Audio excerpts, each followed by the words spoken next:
Mesdames, Messieurs, bonjour. Dernier jour de la semaine, en tout cas pour la cour commune, c'est un plaisir de vous retrouver. Nous parlons aujourd'hui de la deuxième partie des menstrues et c'est important de savoir comment les gérer en tant que femme, même en tant qu'homme dans la vie de nos femmes. Comment est-ce qu'il faut les aider? C'est une question et c'est un sujet donc qui nous réunit ce vendredi. La gestion des menstrues chez la femme, c'est bien le sujet. Nous poursuivons donc nos échanges. D'abord, nous allons faire un tour à la régie pour suivre la question du jour, les avis de quelques citoyens sur le sujet.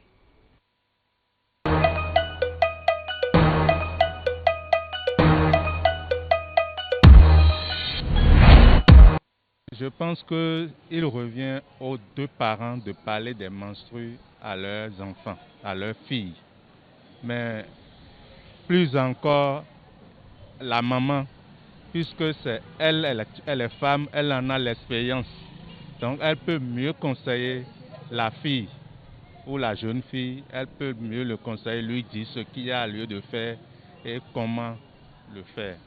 Dans un couple, pour moi, concernant la jeune fille, c'est la femme qui doit s'en charger parce qu'elle sait déjà comment ces choses se passent, comment il faut qu'elle conseille à sa petite fille de pouvoir se protéger en temps normal. Bon, nous les hommes, en ça, on ne connaît pas grand-chose.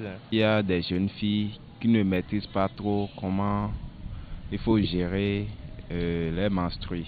Vous voyez, donc il y a d'autres qui utilisent des couches, même ils n'entretiennent même pas à la fin comment ils vont protéger ces genres de choses, comment ils vont jeter dans la poubelle, ou bien d'autres utilisent des pagnes et ils jettent ça partout dans la maison, donc c'est pas trop bon à voir. Donc l'homme aussi doit participer à comment la femme doit gérer ses menstrues. Je crois qu'à l'école, c'est enseigné. Et je crois en classe déjà, au collège, au niveau du secondaire, à partir de la classe de troisième, c'est enseigné. Donc pour les enfants, les enfants qui vont à l'école aujourd'hui, les jeunes garçons, ce n'est plus un sujet tabou, à moins que l'enfant ne fréquente pas. Sinon, ce n'est pas un sujet tabou. Mais c'est vrai qu'avec des croyances religieuses, nous amène parfois à rendre ça un peu tabou, mystique, parce que donc il faut montrer aux enfants, aux jeunes garçons, que ce n'est qu'un processus biologique qui vient à une période et ça passe. Et c'est naturel, il n'y a pas à s'en méfier, à fuir la femme pour cela. Dans un couple, c'est la maman, parce que c'est la maman qui maîtrise mieux. Bon, maintenant, le monde a évolué, sinon avant, au temps de nos mamans, c'est des pains qu'ils utilisent. Et après, bon, ils lavent et ils sèchent. Le monde a évolué, bon, c'est bon d'utiliser les couches, parce que les couches, il y a aussi des produits dedans qui peuvent tuer les microbes. Donc, utiliser les couches hygiéniques, c'est très bon pour la femme. Il y a d'autres femmes qui aiment porter des pailles. Elles sont plus à l'aise que de porter des couches hygiéniques. Mais moi, je préfère porter des couches hygiéniques que des pailles. Quand moi je porte des pailles là, je ne suis pas à l'aise. Je ne me sens pas bien. Et puis, il y a des infections qui viennent des fois. Moi, je préfère utiliser des couches hygiéniques. Donc, je conseille aux jeunes filles d'utiliser des couches hygiéniques, mais pas n'importe quelle couche. Les couches de la pharmacie, il y a plusieurs couches, mais pas les couches qu'ils vendent à 500, 1000 francs, non. L'idéal pour les questions d'hygiène, les couches hygiéniques sont recommandées. Moi, je recommande cela. Mais qu'elles soient de bonne qualité, parce que sur le marché, il y en a plusieurs sortes. Parfois, vous pouvez utiliser des couches hygiéniques qui vous causent plus de problèmes que vous en résout. Donc, des couches hygiéniques de qualité. Mais ça, les couches hygiéniques de qualité à un coût, ça coûte cher. Or, toutes les familles, toutes les jeunes filles n'ont pas les moyens de s'en acquérir. Donc, en ce moment, on peut toujours leur demander d'utiliser les moyens traditionnels qui sont les pagnes. Mais là encore, il faut qu'il y ait beaucoup d'hygiène, que les parents leur montrent comment l'utiliser, comment l'entretenir. pour que ça ne soit pas encore cause d'infection en cas d'utilisation. C'est une question d'hygiène, une question de propreté. Si elles sont propres, elles peuvent toujours utiliser les tissus. Pour ceux qui n'ont pas les moyens, pour ceux qui en ont, ils peuvent, pour ne pas trop se gêner, pour éviter les risques d'infection, ils peuvent toujours aller acheter leurs couches hygiéniques en pharmacie ou aux lieux indiqués. Ça doit être avec les mamans. C'est maman qui doit conseiller les enfants à utiliser des couches hygiéniques et non pas des pailles.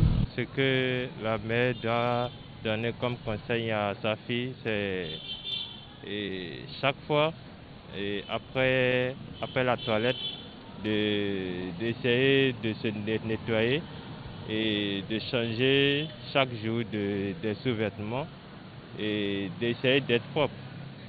Voilà. Les inconvénients de paille, c'est que des fois, s'ils ne prennent pas soin de ça, ça peut les créer d'infections. Ouais. Bon, les avantages qu'il y a dedans, c'est nos mamans qui peuvent nous dire ça. Tous les jours, elle doit changer ses couches. Tous les jours. Elle doit changer ses couches et les laver régulièrement si c'est les tissus, ou bien changer, en mettre un autre.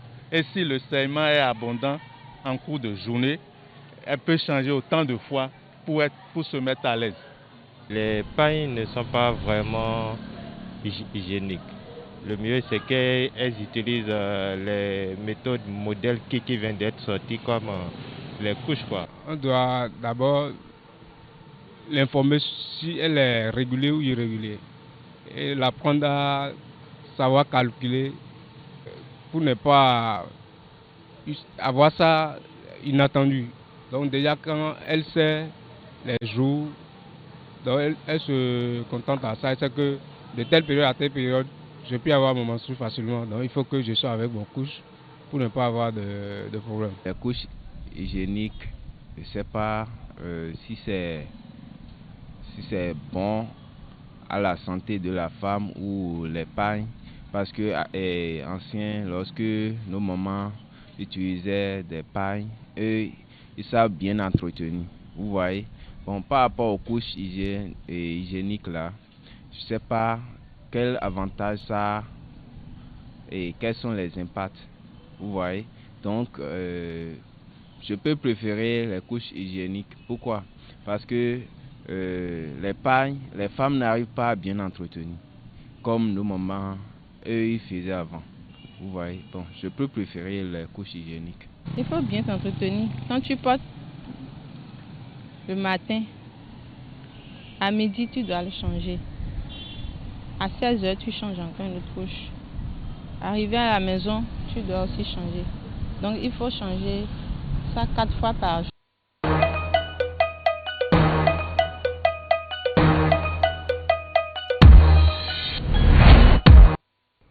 Voilà donc les avis de nos citoyens sur le sujet et ils ont leur choix entre la couche hygiénique et la couche réutilisable, j'allais dire.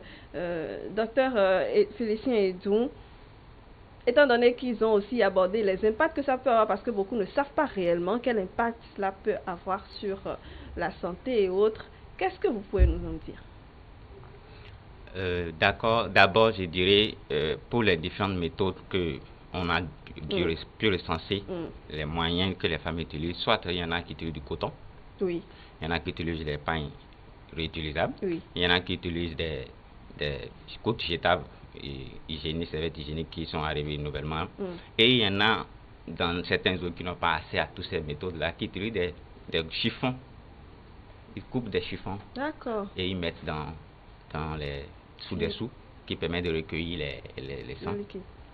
Maintenant, si on prend ce que nos mamans faisaient, qui est le pain réutilisable, avec tous les contextes spirituels qui l'accompagnent, c'est toujours mieux que toutes les autres méthodes.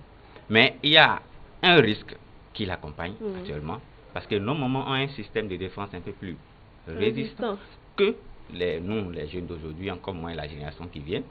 Ce qui fait que lorsque vous utilisez pain, si vous vous souvenez bien, nos parents, les maisons sont construites, les douches sont construites avec le ciel ouvert. Mais aujourd'hui, tout est fermé.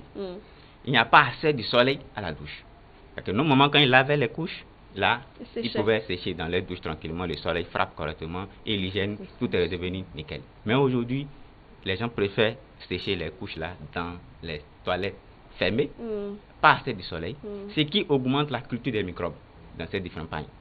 Et quand c'est réutilisable, c'est facile de commencer par faire des infections génitales. Vous allez voir beaucoup de jeunes filles vierges viennent tout le temps pour des infections génitales. Alors que forcément, ce n'est pas forcément sexuellement transmissible. Ça fait partie des choses qui créent ces genres d'infections chez les jeunes filles vierges. Il y a quelque chose qu'on appelle aussi le syndrome de choc toxique. Ça là, lorsque le pagne est en bas et que vous êtes sorti ou que vous êtes à l'école, souvent chez les jeunes filles qui n'ont pas accès à l'eau potable, qui n'ont pas accès à des endroits privés pour changer ces couches là, lorsque le sang, c'est une fille qui a l'habitude de saigner beaucoup, lorsque le sang là vient de façon abondante dans les pagnes là, quand c'est mouillé et qu'elle doit échouer, qu'elle n'a pas changé, le sang qui est dans les pagnes va commencer par se décomposer et libérer des toxines. Et ces toxines vont remonter dans la filière génitale de la femme et elle va faire un choc dû à ces remontées. Un choc, vraiment un choc qui, ça donne tous les tableaux que vous pouvez imaginer. C'est le risque qui accompagne quand on utilise des trucs quand le sang dépose, ça ne remonte pas vers le haut. C'est pour ça les couches hygiéniques actuelles ont trouvé le système que quand le sang entre dans les couches, ça ne remonte pas vers le haut. Donc c'est le risque qu'il y a avec les pagnes qu'on utilise. Mais si toutes les 4 heures tout au moins, on peut réussir à changer ces pagnes et laver correctement et avoir la serre au soleil, ou bon, ceux qui ont des buanderies avec les pressings, les petits pressings là pour laver avec la chaleur qui contient, ça peut facilement permettre de tuer ces microbes. Je pense que ce sera préférable. Aujourd'hui aussi, les choses ont évolué. Il y a la culotte menstruelle qui sont sorties et que vous pouvez acheter, porter pour votre enfant chaque menstru et relaver, réutiliser, relaver, réutiliser. Ça aussi c'est mieux parce que quand on prend les couches jetables, vous savez que dans la ville de Cotonou, il y a même des gens qui sont à la chasse de ces couches-là, dans les toilettes. Quand ils ramassent les tas d'ordures, ils font partout. C'est spécialement pour ça et ils sont sur le terrain. Ce n'est pas qu'ils n'ont pas à manger, ce n'est pas qu'ils sont pauvres ou non. C'est ces couches-là. Ils font des rituels avec, c'est ça? Exactement. Et ils vont vendre et ils prennent de l'argent à ce qu'ils utilisent en général. Mais c'est ça le problème à Cotonou, comme on l'a dit tout à l'heure, tout est carrelé, il n'y a pas assez de sol. C'est un peu difficile de dire de ne pas utiliser les couches jetables. C'est la mode, c'est ce qui est à la mode dans les pays en développement. Comment on va faire? Ça, c'est peut-être à nous qui sont dans le domaine de la spiritualité. Les moyens, comme il avait déjà soulevé tout à l'heure, laver, relaver. Maintenant, quand on va laver, l'eau là, on va dire ça où? Parce que c'est ce que notre prêtre disait tout à l'heure, qu'il fallait creuser un trou et renverser l'eau. Voilà qu'il n'y a pas d'espace pour avoir assez à la terre pour pouvoir renverser, tout est carrelé. Comment on procède dans ces cas? Ça, c'est une question qui est... Dans ce cas, on retourne encore dans les fausses... Dans les coups de notre maître. La même chose avec les couches jetables, le risque aussi est là. Parce que, par exemple, il y a des femmes qui ont une réaction allergique systématiquement à la composante des couches. Dès qu'elles placent les couches là, immédiatement, les prurites commencent. Ils ne commencent pas à gratter. Ou peut-être même cette couche-là, cette catégorie-là contient une toxine. C'est du plastique aussi. Quand une fois vous portez, ou bien même à un bébé, vous portez la couche à un bébé, immédiatement vous constatez qu'il donne totalement des rougeurs. C'est la même chose. Si l'enfant est allergique aux composantes de la couche, quand vous le portez, il va manifester immédiatement les réactions. Et quand là où il y a plaie, les microbes sont un peu partout. Ils vont profiter de là pour rentrer chez l'enfant et vous allez commencer par traiter des abcès, des staphylococcus à répétition. Vous parlez également de pompes. Oui, et il y a autre méthode dans les pays qui sont un peu les moyens. C'est des petites pompes comme en tournoir, qui s'insère au niveau de la page génitale de la femme en bas. Et je n'ai pas encore vu ça dans nos milieux ici. De façon théorique, on nous explique comment ça fonctionne. Ça permet de recueillir, d'aspirer le sang au niveau de l'école, de l'utérus. Et la femme, en plaçant, si elle n'a pas le temps, elle peut le placer pendant 12 heures. Ce qui fait l'avantage par rapport aux autres qu'il faut changer toutes les 4 heures. Et après, elle peut enlever, nettoyer et réinsérer. Il y a aussi les tampons que beaucoup de femmes utilisent. Il y a certaines personnes qui déconseillent parce que justement le sang ne sort pas, mais plutôt ça reste coincé et ça se coagule. Exactement, c'est la même chose avec les pagnes. Lorsque les tampons sont insérés, le sang est imbibé dedans. Le sang qui est imbibé dedans va commencer par se dégrader, se coaguler. Et ça va commencer par libérer tous les faits, les éléments qui sont au niveau du sang. Ça commence par libérer de façon anarchique. Et ces éléments-là vont remonter dans la filière de la femme et ça peut créer beaucoup d'autres pathologies, beaucoup d'autres signes que la femme peut avoir des infections, commencer par faire des prurites, commencer par avoir des pertes après les menstrues. Ce sont des phénomènes qui arrivent souvent chez les femmes. Chez les femmes, très bien. Alors, bon, apparemment, il est reparti, notre téléspectateur. Alors, Maître Sylvain, très rapidement, donc pour la question, étant donné qu'on n'a pas accès à la terre, on jette l'eau finalement au niveau de... Je me sens un peu frustré lorsqu'on dit tout est pavé, tout ne peut pas être pavé. Il faut, même si vous construisez votre maison, vous devez mettre des carreaux, vous devez prévoir quand même quelque part qui soit véritablement la terre pour vous, ou bien des zones où il faut planter quelques arbres dans votre maison et creuser à côté, et même creuser à côté et verser de l'eau là avec une parole d'alchimie. C'est trop fort, hein. Vous pouvez même tenter chez vous, vous avez un arbre, vous l'avez, vous dites que tout ce qui constitue des blocages ou tout ce qui est contraire à la paix dans votre vie actuellement, vous les lavez et vous creusez à côté de là, vous versez dedans, vous dites mais toi tu peux gérer cette situation pour moi, et moi je ne suis pas à mesure de gérer, parce que c'est quand même une vague du règne végétal, donc c'est une vague inférieure à vous que vous pouvez commander, versez dedans, vous allez voir, ça va amoindrir les problèmes que vous gérez pendant une période donnée. Mais si vous-même vous créez votre environnement pour en souffrir en disant qu'il y a des pavés partout, qu'il y a des carreaux partout, ça fait votre problème. Normalement, vous devez prévoir, vous devez être prospectiviste. On ne peut pas se lever et mettre des carreaux partout. Et non, ça, on ne conçoit pas. La vie n'est pas comme ça. Le problème des humains, c'est les humains qui les créent. Et là, ça revient aux humains maintenant de subir. Mais si vous voulez la facilité, réfléchissez un peu, mettez un peu votre savoir dans le jeu, et comme ça va vous faciliter la tâche. Imaginez une maison où il n'y a que de carreaux. Ça veut dire quoi? Tout est Non, ça c'est du désordre. Béton. Ça du désordre, parce qu'il y en a même des moments où... Il y a des jardins à des moments donnés. Voilà, mais il y a des jardins. Oui, puisque c'est quand même une matière organique. Et au-delà de ça, ça a un pouvoir. Et le grand pouvoir de ça, c'est la même chose que la terre fait. La terre alchimise tout ce que vous faites. Et le fond tout, même le mot qui le dit, Uzuko et Naruzuko. Ce que vous mettez dessus, tout va se transformer en sable. Et imaginez là où on met les tas d'ordures, semez là par rapport à n'importe quelle partie de la vie, vous verrez que ça va donner beaucoup plus. Parce qu'il y a un pouvoir qui nourrit votre semence à ce moment. Mais ça là aussi, c'est une semence. Dites ce que vous semez. Je sème l'élévation dans mon boulot. Je sème la tranquillité d'esprit de mes enfants. Je sème, la paix dans mon foyer. Je sème je sème la brillance. Je sème la générosité. Pourquoi? Je sème l'amour pour les autres. Et vous allez voir ce que ça va donner. Merci.